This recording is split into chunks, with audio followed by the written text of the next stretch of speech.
প্রধানমন্ত্রী তারেক রহমানের নেতৃত্বে ২৫ জন মন্ত্রী ও ২৪ জন প্রতিমন্ত্রী নিয়ে নতুন মন্ত্রিপরিষদ গঠিত হয়েছে।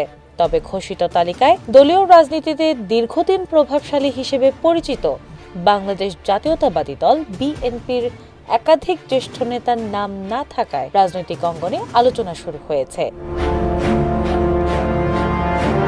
মঙ্গলবার ১৭ ফেব্রুয়ারি জাতীয় সংসদ ভবনের দক্ষিণ প্লাজায় প্রধানমন্ত্রী, মন্ত্রী ও প্রতিমন্ত্রীদের শপথ অনুষ্ঠিত হয়। নতুন মন্ত্রিসভায় প্রথমবারের মতো সংসদ সদস্য নির্বাচিত হওয়া অনেকেই সুযোগ পেয়েছেন। তবে দলটির স্থায়ী কমিটির বেশ কয়েকজন সদস্য মন্ত্রিসভায় স্থান পাননি।